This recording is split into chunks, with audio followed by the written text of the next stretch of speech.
Good morning student and welcome बेटा।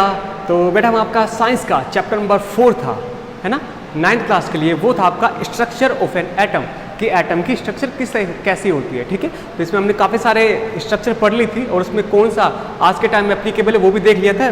वो Niels Bohr जो एक साइंटिस्ट, उन्होंने अपने एक एटॉमिक मॉडल दिया था, वो कि जो कि हम आज की डेट में उनको एप्लीकेबल मानते हैं। उन्होंने काफ़ी सही एकदम सूटेबल या सटीक जो इन्फॉर्मेशन है वो अपने को दे दी थी, प्रोवाइड करा दी थी। तो आज का जो टॉपिक हम क्लियर करने वाले हैं वो है इसके आपके जो बुक के ब्लू क्वेश्चन है, काफ़ी सारे हैं, तो मैं ब्लू क्वेश्चन को अलग से कर रहा हूँ और आपके जो बुक के बैक क्वेश्चन है, जो कि आपको टेक्स्ट बुक के क्वेश्चन होते हैं, उनको हम अलग वीडियो में कवर करेंगे। ठीक है, ये क्वेश्चन काफ़ी कॉन्सेप्चुअल है, छोटे भी हैं, कोई थोड़ा लॉन्ग है, बस इनमें कॉन्सेप्ट पर ध्यान देना आप। ठीक है, कॉन्सेप्ट पर ध्यान दो तब तो छोटे छोटे हैं, नहीं तो फिर कितनी रामायण लिख लो। ठीक है, कुल मिला के आपको समझ में आनी चाहिए सारी चीज़ें जो इस चैप्टर के अंदर हुई है। ठीक है, क्वेश्चन चाहे 2 लाइन में उसका आंसर आए, चाहे 10 लाइन में, 20 लाइन में, 100 लाइन में, कोई मैटर नहीं करता।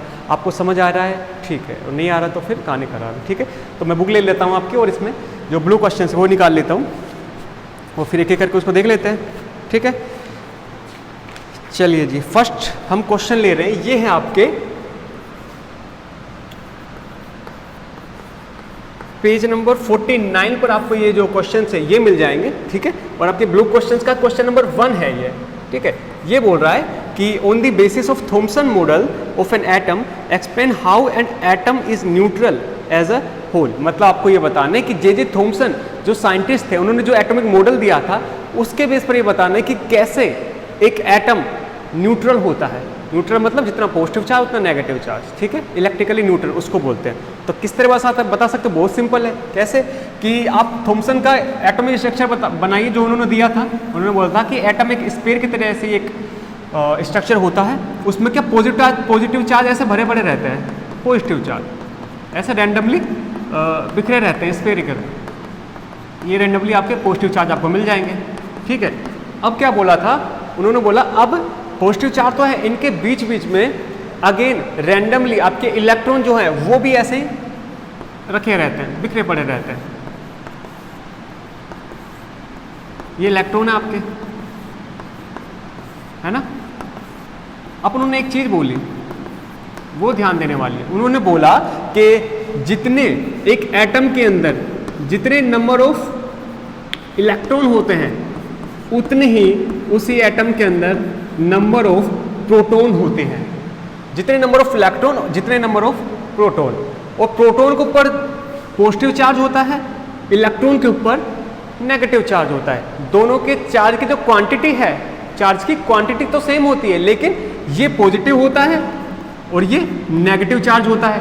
तो जितना पॉजिटिव चार्ज उतना नेगेटिव चार्ज, मतलब कि कोई भी चार्ज नहीं, है ना। जितना पॉजिटिव चार्ज है उतना ही नेगेटिव चार्ज है। अब ये दोनों जब साथ आएंगे तो क्या हो जाएगा, ये न्यूट्रल। जैसे कि भाई आपके पास आपने 100 रुपये, आपको मैंने या फिर किसी बंदे ने आपको 100 रुपये दिए और 100 रुपये आपने किसी तीसरे को दे दिए, तो आपके पास क्या बचा, कुछ भी नहीं बचा, है ना। उसी तरह से जितना पॉजिटिव था उसके पास उतना नेगेटिव है, तो उसके पास हो गया न्यूट्रल। ठीक है, कोई चार्ज नहीं। इस बेस पर आप बता सकते हो कि जो एटम होता है आपका वो इलेक्ट्रिकली न्यूट्रल होता है। ठीक है, अब इसके ऊपर कोई चार्ज रहेगा क्या, कोई चार्ज ही नहीं रहेगा, बिल्कुल न्यूट्रल हो जाएगा। जितना पॉजिटिव उतनी नेगेटिव, आप ये बिल्कुल फिक्स हो गया। ठीक है, न्यूट्रल की तरह।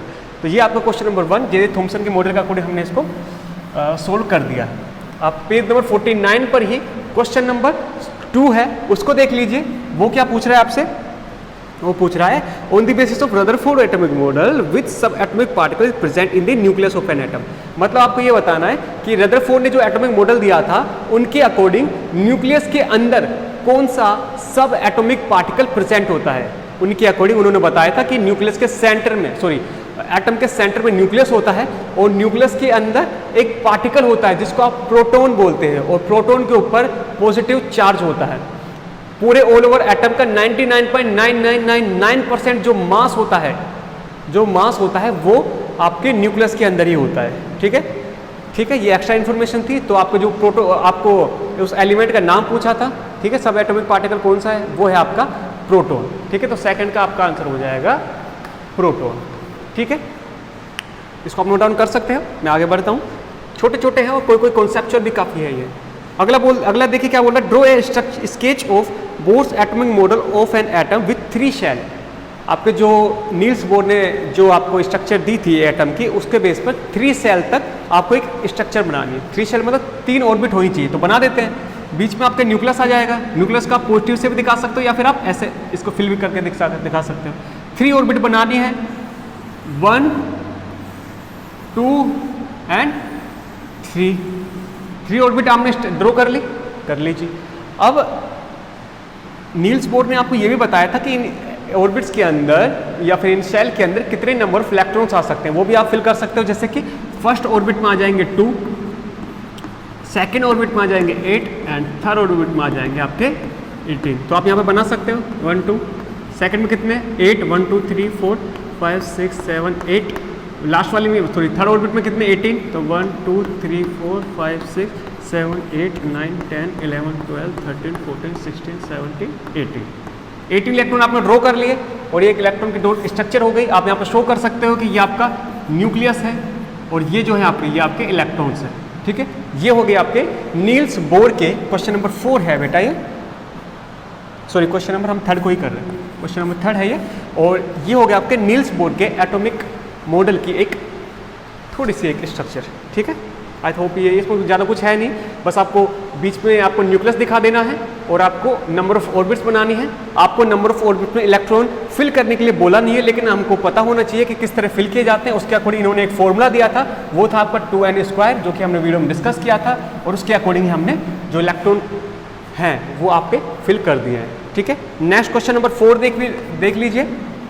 बोल रहा है आपसे what do you think would be the observation of the alpha particle. Next question पूछ रहा है आपसे कि आपको क्या लगता है कि रदरफोर्ड ने जो एक्सपेरिमेंट करके देखा था उसमें अल्फा पार्टिकल जिसको वो बॉम्बार्ड कर रहा था किसके ऊपर, गोल्ड की शीट के ऊपर, अगर वो गोल्ड की जगह कोई दूसरा मेटल लेता तो तब भी क्या उसको सेम रिजल्ट मिलते? हम बोल सकते हैं हाँ, तब भी उसको करीब करीब सेम रिजल्ट मिलते, एग्जैक्टली तो नहीं, करीब करीब सेम। बस उनको गोल्ड के लेने की जो उन्होंने चूज़ क्यों किया गोल्ड को, क्योंकि गोल्ड को आप बहुत पतली शीट के फॉर्म में आप शेप कर सकते हो, जिससे कि आपको और एक्यूरेट रिजल्ट मिले। ठीक है, हालांकि दूसरे जो मेटल की अगर शीट को लेते हैं तो भी आपको करीब करीब सेम रिजल्ट ही मिलते हैं। ठीक है, तो ये था आपका क्वेश्चन नंबर 4। ठीक है, अब आ जाते हैं थोड़े आगे। अब 4 क्वेश्चन इसके थे, कंप्लीट हो गए। पेज नंबर आप 50 है जो, इस पर आ जाइए। पेज नंबर 50 पर है आपका क्वेश्चन नंबर 1। देखिए क्या पूछ रहा है, right the distribution of electrons of carbon and sodium atoms. मतलब कार्बन और सोडियम एटम के अंदर किस तरह से उनमें जो इलेक्ट्रॉन फिल हुए रहते हैं वो आपको बनाना है। कार्बन को दिखाते हैं C से, इसका एटॉमिक नंबर होता है 6। सोडियम को दिखाते हैं Na से, इसका एटॉमिक नंबर होता है 11। जितने नंबर ऑफ प्रोटॉन होते हैं उतने ही नंबर ऑफ उसके अंदर इलेक्ट्रॉन होते हैं। तो कार्बन का आप दिखा सकते हो, ये बीच में न्यूक्लियस हो गया, फर्स्ट ऑर्बिट सेकेंड ऑर्बिट। इस पर फर्स्ट में कितने 1 2 6 इलेक्ट्रॉन आपको फिल करने हैं। तो पहली ऑर्बिट में तो 2, सेकंड में 4। ठीक है, 2 इलेक्ट्रॉन इधर आ गए, 4 इलेक्ट्रॉन इधर फिल कर दीजिए, 1 2 3 4। ये हो गई कार्बन की स्ट्रक्चर। आपसे सोडियम का पूछा है, सोडियम का भी लिख लीजिए, बीच में एक न्यूक्लियस दिखा दीजिए, ये फर्स्ट ऑर्बिट एंड ये सेकंड ऑर्बिट। ठीक है, और एक और थर्ड ऑर्बिट।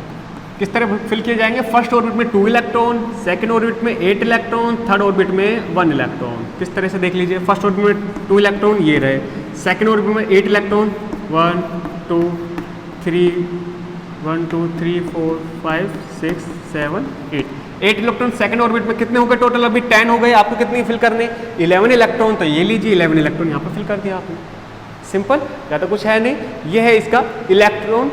सो ये इसका स्ट्रक्चर जो कि इसने ड्रॉ करने के लिए बोली थी। ये आपको ये बता रहा है कि किस ऑर्बिट में कितने इलेक्ट्रॉन्स फिल किए जा सकते हैं और कैसे फिल किए जा सकते हैं। देखिए ना, आपको फर्स्ट ऑर्बिट में 2 कर सकते हो, आपने 2 दिखा दिए। सेकंड में 8 कर सकते हो, 8 दिखा दिए। थर्ड में आप 18 कर सकते हो, आपने 1 की नीड थी तो 1 दिखा दिया। ठीक है, तो ये क्वेश्चन नंबर 1 था, पेज नंबर 15 पर जो आपका पूछा गया है। ओके, इसको हम आगे बढ़ते हैं। अब सेकंड क्वेश्चन आपसे बोल रहा है कि if K and L shell of an atom are full, then what would be the total number of electron in the atom? बोल रहा है आपसे, अगर किसी भी एटम की K शेल और L शेल कंप्लीटली फिल हो जाए तो कितने नंबर ऑफ टोटल इलेक्ट्रॉन हो जाएंगे, है ना। तो टोटल इलेक्ट्रॉन कितने हो जाएंगे। बोल रहा है आपसे कि एक स्ट्रक्चर है, फर्स्ट एंड सेकेंड।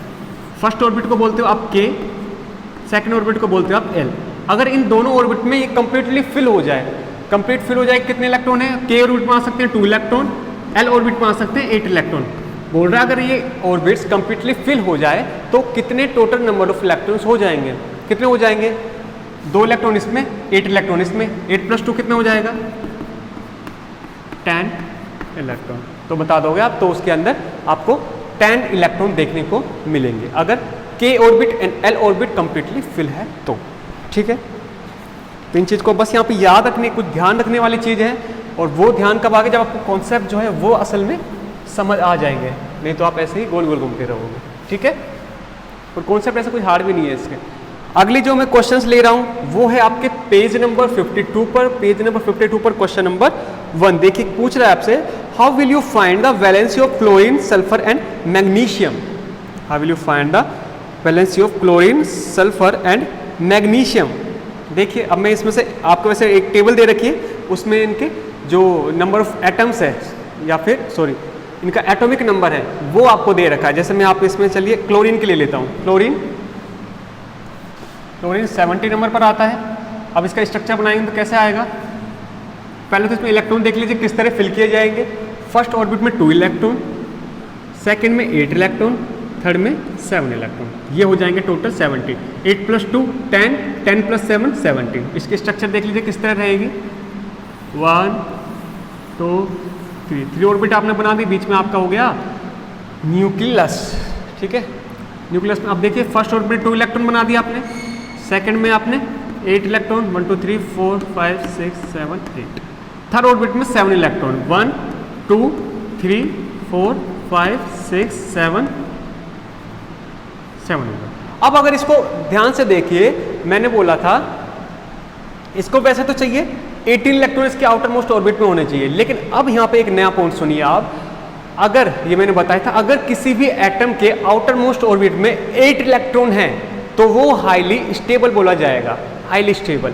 अगर अब इसको 1 इलेक्ट्रॉन कहीं से मिल जाए तो इसके आउटर मोस्ट ऑर्बिट में कितने हो जाएंगे, 8 इलेक्ट्रॉन, मतलब ये हो जाएगा कंप्लीटली स्टेबल। ठीक है, कंप्लीटली नहीं, हाईली स्टेबल। तो इसको 1 इलेक्ट्रॉन की नीड है ना। और मैंने बोला था कि जैसे ही अगर आप किसी एलिमेंट की वैलेंसी निकालनी है और उसकी आउटर मोस्ट ऑर्बिट में 4 से ज़्यादा इलेक्ट्रॉन फिल कर दिए गए हैं तो आप वैलेंसी कैसे निकालोगे, या तो आप ये बता सकते हो कि इसको जितने इलेक्ट्रॉन की नीड है उतनी उसकी वैलेंसी। जैसे इसको 1 इलेक्ट्रॉन की नीड है तो इसकी वैलेंसी हो जाएगी 1। दूसरा तरीका क्या बताया मैंने कि आप आउटर मोस्ट ऑर्बिट में जितने इलेक्ट्रॉन है उसको 8 में से माइनस कर दीजिए, 8 माइनस कितने इलेक्ट्रॉन है 7, ये भी हो जाएगा 1। तो या तो इस तरह निकाल सकते हो या आप इस तरह निकाल सकते हो, ऐसे आप क्लोरीन की वैलेंसी निकाल सकते हो। ठीक है, और जो सल्फर और मैग्नीशियम है वो वैलेंसी आपको खुद निकालनी है, क्योंकि आपको एटॉमिक नंबर दे रखे हैं, ये आपको समझ आ चुका है तो आप उनको आसानी से निकाल सकते हो। और हमने वीडियो में भी डिस्कस कर लिया था काफ़ी अच्छे तरह से, काफ़ी एलिमेंट हमने ले लिए थे कि आप कैसे और कर सकते हो। ठीक है, पेज नंबर 52 पर ही और क्वेश्चंस आपको दे रखे हैं। ठीक है, उनको देख लीजिए आप। बोल रखा है आपसे,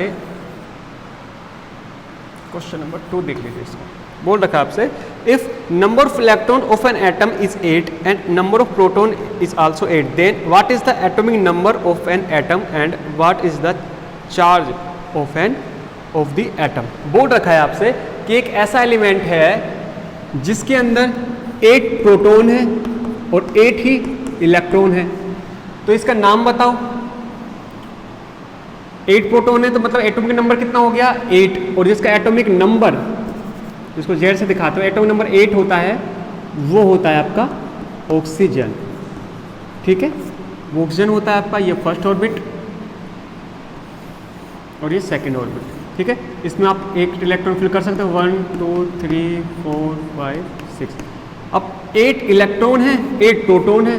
ठीक है, जितना पॉजिटिव चार्ज है उतना नेगेटिव चार्ज है, तो ओवरऑल चार्ज कितना हो जाएगा इसके पास 0।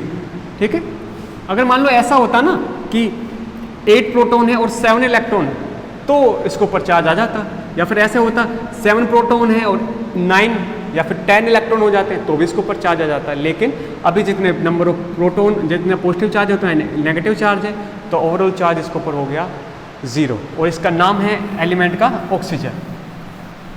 अगला क्वेश्चन इसमें देख लीजिए, बोल रखा है आपसे, बोला हुआ है कि with the help of table number 4.1 find out the mass number of oxygen and sulphur atom. ठीक है, इसमें ऑक्सीजन और सल्फर एटम की बात की गई, इनका मास नंबर आपको बताना है। मास नंबर आपकी सीधी सीधी टेबल दी हुई है, जैसे कि फिर भी मैं आपको ऑक्सीजन का मैं बता देता हूँ और सल्फर का आपको खुद को फाइंड आउट करना है। ऑक्सीजन का जो मास नंबर होता है दैट इज 16। ठीक है, क्योंकि उसके अंदर 8 प्रोटॉन होते हैं और 8 ही न्यूट्रॉन होते हैं। 8 + 8 16, तो वो हो गया आपका एटॉमिक नंबर। ऑक्सीजन का कितना हो गया, जैसे एटॉमिक नंबर हो गया इसका 16, ये है ए, यानी कि इसका मास नंबर। ठीक है, ये क्वेश्चन हो गया आपके पेज नंबर 52 तक के। अब पेज नंबर 53 जो कि आपके लास्ट क्वेश्चन आ रहे हैं उनको देख लेते हैं, और उसमें क्वेश्चन नंबर ले रहा हूँ मैं 1। बोर्ड रखा है आपसे कि for the symbol H D T, इन तीनों के लिए HBT tabulate 3 subatomic particles found in each of them. For the symbol HBD that tabulate 3 subatomic particles found in them. इनके अंदर जो जो भी पार्टिकल, ये HBD असल में पता है क्या है, हमने हाइड्रोजन के 3 आइसोटोप्स पढ़े थे। ठीक है, ये असल में वही दिए गए आपको HD, जैसे आपके ट्राइट्रियम हो गया, ड्यूट्रियम हो गया, ये आपका मेन हाइड्रोजन हो गया। हाइड्रोजन इसको बोल सकते हो, या फिर आप इसको प्रोटियम इससे भी दिखा सकते हो। ठीक है, चलिए अब इनके अंदर देखिए क्या क्या था। इनका एटॉमिक नंबर तो सेम था तीनों का, है ना। वैसे इनका नाम दिया गया है, नाम के इस ऊपर नहीं लिखना चाहिए, इनको H से ही दिखाओगे आप, है ना। इनका नाम बस इस तरह देख सकते हो आप, किसका, प्रोटियम, इसको या प्रोटियम या फिर नॉर्मल हाइड्रोजन जो कि आप नॉर्मल यूज लेते हो वो है ये, या तो आप इसको हाइड्रोजन ऐसे बोल दिया, प्रोटियम बोल दीजिए। ये इसका ड्यूट्रियम हो गया, ये इसका नेम ट्राइट्रियम हो गया। ठीक है, अच्छा हाइड्रोजन जो है, हाइड्रोजन का एटॉमिक नंबर इन तीनों का तो सेम रहेगा, लेकिन इनका मास नंबर डिफरेंट हो जाएगा। इसमें 1, इसमें 2, इसमें 3। तो इसके अंदर क्या है आप बता सकते हो। इसके अंदर है, इसके अंदर इलेक्ट्रॉन कितने इसके अंदर 1, प्रोटॉन कितने इसके अंदर 1, न्यूट्रॉन कितने इसके अंदर 0। आगे बढ़िए, इलेक्ट्रॉन कितने इसके अंदर 1, प्रोटॉन कितने हैं इसके अंदर 1, न्यूट्रॉन कितने हैं इसके अंदर 1। ठीक है, आगे चलिए ट्राइट्रियम को भी देख लीजिए। इलेक्ट्रॉन कितने इसके अंदर 1, प्रोटॉन कितने हैं इसके अंदर 1 एंड न्यूट्रॉन कितने हैं इसके अंदर 2। ठीक है, तो इनके अंदर 3 आपके सब एटॉमिक पार्टिकल्स पूछे थे कि किस किस एलिमेंट में कितने कितने हैं। ठीक है, आपने इलेक्ट्रॉन बता दिया, इलेक्ट्रॉन इसके अंदर 1 है, प्रोटॉन भी 1, इसके अंदर 0। ऐसे अगर आप ट्राइटम की बात करो, इसमें इलेक्ट्रॉन 1, प्रोटॉन भी 1 और जो न्यूट्रॉन है वो हो गए 2। ठीक है, इसलिए बेस पर तो इनको 3 आइसोटोप्स बोला गया है। ठीक है, अब बोला गया है राइट द इलेक्ट्रॉनिक कॉन्फ़िगरेशन, ये आपका क्वेश्चन नंबर 1 है। ठीक है, ये हमने कंप्लीट कर लिया। इस तरह आप इनको बता सकते हो टेबल बना करके। उसने टेबुलेट भी बोला था अपने को, तो हमने आपको एक छोटी सी टेबल बना के उसको समझा दिया है। क्वेश्चन नंबर 2 देख लीजिए, बोला जा रहा है आपको right the electronic configuration of any one pair of isotope and isobar. Isotope का हमने अभी भी देख लिया था, आप आइसोबार का देख लीजिए। ठीक है, आइसोबार ले लीजिए। आइसोबार जैसे कि आपका कैल्शियम है और आर्गन है। आर्गन आता है 18 पर, कैल्शियम आता है 20 पर। इनका एटॉमिक नंबर तो डिफरेंट होता है, मास नंबर सेम है 14 और इसका 14। आपको बोला कि इनका इलेक्ट्रॉनिक कॉन्फ़िगरेशन बताइए किसी भी एक पेयर का। हम इनको ले लेते हैं, आइसोबार है। इलेक्ट्रॉनिक कॉन्फ़िगरेशन में या तो आप इसकी स्ट्रक्चर जो होती है किस तरह बनाए जाते हैं वो बता सकते हो। ठीक है, या फिर आप नंबर लिख सकते हो सीधा कि कितने नंबर ऑफ इलेक्ट्रॉन है। नंबर ऑफ इलेक्ट्रॉन अगर आपका इस सिलेबस में नहीं दिया गया तो हमको इनकी स्ट्रक्चर बनानी पड़ेगी। वो कैसे बता दो। जैसे कैल्शियम है, इसके अंदर कितने रहेंगे, पहले तो कैल्शियम देख लीजिए। कैल्शियम के अंदर इलेक्ट्रॉन किस तरह फिल किए जाएंगे, फर्स्ट ऑर्बिट में 2, सेकंड में 8, है ना। रिमेनिंग कितने हो गए आपका 10, बचे कितने 10, तो लास्ट में 10। इसके अंदर फर्स्ट ऑर्बिट में 2, सेकंड में 8, थर्ड में 8। इस तरह बना सकते हो आप, तो आप इसमें बना दीजिए। ये first orbit, second orbit, third orbit. मैं खाली लास्ट के ऑर्बिट के इलेक्ट्रॉन्स को दिखा रहा हूँ कैसे, 1 2 3 4 5 6 7 8 9 10। ये 10 का बता दिए। ऐसे अगर आप आर्गन का बनाना है, आर्गन का बना लीजिए। मैं अगेन लास्ट वाली ऑर्बिट के इलेक्ट्रॉन को दिखा रहा हूँ किस तरह कॉन्फ़िगर रहेंगे। इसमें 8 इलेक्ट्रॉन दिखाने हैं, 1 2 3 4 5 6 7 8 इलेक्ट्रॉन, ठीक है। 8 इलेक्ट्रॉन इसके अंदर, 8 इलेक्ट्रॉन इसके अंदर, ठीक है। तो इनके इलेक्ट्रॉनिक कॉन्फ़िगरेशन है, या तो आप इस तरह दिखा सकते हो, और अगर आप इन दोनों को ही दिखा दें तो ज़्यादा बेटर है। इसमें आप एक और चीज़ कर सकते हो, इसमें ये भी बता दिए आप कि के ऑर्बिट में 2 आएंगे, एल ऑर्बिट में इसके अंदर 8 आएंगे, और एल एम ऑर्बिट में इसके अंदर 10 आएंगे। ऐसे आप इसको बता दीजिए, के एल एम फर्स्ट में 2, सेकंड में 8, लास्ट में, ठीक है। तो ये आपके ब्लू क्वेश्चन थे, छोटे छोटे थे, और कोई कॉन्सेप्चुअल थे, कोई थियोटिकल थे, उसको मैंने आपको बस कॉन्सेप्ट समझा दिया है। आई होप कि आपको ये सारे जो क्वेश्चन समझ आ चुके हैं। अब हमारे जो बुक के क्वेश्चन है, ठीक है, मैं चाहता हूँ पहले आप खुद उनको ट्राई करके देखें, क्योंकि उसमें काफ़ी सारे क्वेश्चन इनसे ही मिलते जुलते हैं, काफ़ी सारे क्वेश्चन उसमें, मैक्सिमम क्वेश्चन तो इनसे मिलते जुलते हैं, और रिमेनिंग क्वेश्चन जो है वो सीधे सीधे थियोटिकल क्वेश्चन पूछ लिए गए हैं, जैसे कि limitations of Rutherford model, limitation of J Thomson model, ठीक है, सीधे सीधे थियोटिकल क्वेश्चन है। तो उनको आप पहले ट्राई करिए, अगर दिक्कत आती है तो हमको मतलब बताइए क्या है, फिर हम उनको अगले वीडियो में कवर कर लेंगे, ठीक है। तो ठीक है, मजा करिए। Thank you student.